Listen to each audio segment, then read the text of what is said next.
इस देश के अंदर अगर जाति और धर्म की बात करता है कोई, आज के दिन देश की सबसे बड़ी गद्दी पर बैठ करके प्रधानमंत्री जी धार्मिक बातें करता है, किसान संगठन सबका, हिंदू मुस्लिम सिख ईसाई सबको साथ लेकर के चलने की बात करता है।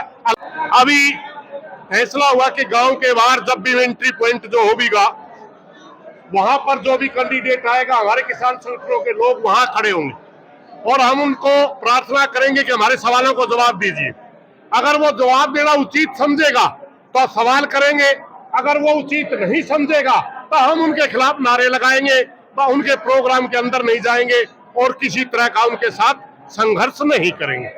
एक बात, दूसरी बात हमारी ये भी है कि जिस तरह किसान अपनी लाठियों को याद कर रहा है, दर्द को याद कर रहा है और भारतीय जनता पार्टी को हराने की बात कर रहा है, उसी तरह मनरेगा के मजदूरों को भी, आंगनवाड़ी वर्कर्स को भी, हमारी आशा वर्कर्स को भी, सरपंचों को भी, सबको सामने आकर के, बेरोजगार युवाओं को भी और पात्र अध्यापक, गेस्ट टीचर, जिस जिसके भी लाठी लगी, हमारी उन सबसे प्रार्थना भी है आप भी सामने आकर के बीजेपी को सबक सिखाएं। क्योंकि अगर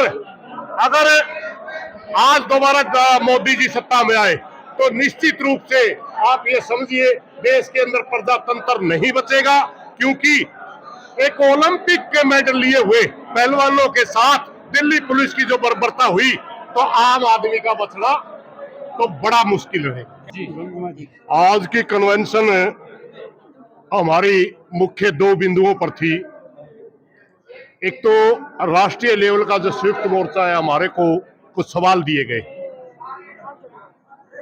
वो सवाल पूछना जेजेपी और बीजेपी के लोगों से, और कुछ जगह भारतीय जनता पार्टी के लोग हमारे सवाल पूछने को विरोध का रूप दे करके जो इस प्रदेश का माहौल खराब करना चाह रहे हैं, जो इस देश के अंदर जातीय टिप्पणी किसानों पर कर रहे हैं, उसका विरोध करने के लिए भी थी। देखिए, हम बीजेपी का विरोध कोई जाति और धर्म के आधार पर नहीं कर रहे। हम बीजेपी का विरोध इसलिए कर रहे हैं क्योंकि पिछले 13 महीने तक आंदोलन चल रहा, भारतीय जनता पार्टी ने प्रजातांत्रिक तरीका नया अपनाते हुए, जो एक प्रजातांत्रिक तरीका, अगर कोई संगठन विरोध कर रहा है तो उसको बुला करके बात करिए। लाठियां मारी गई, 16 लाख करोड़ रुपए उद्योगपतियों के माफ कर दिए गए, किसान और मजदूर का जब बात आई एक पैसा इन लोगों ने नहीं मांगा। एमएसपी की जब बात करते हैं गोलियां चलाते हैं, लाठियां चलाते हैं। लखीमपुर खीरी के अंदर किसानों का सबसे बड़ा दुश्मन, जिसने 4 किसानों को रौंद के मार दिया गाड़ी में, दोबारा बीजेपी ने उसको प्रत्याशी बढ़ा दिया।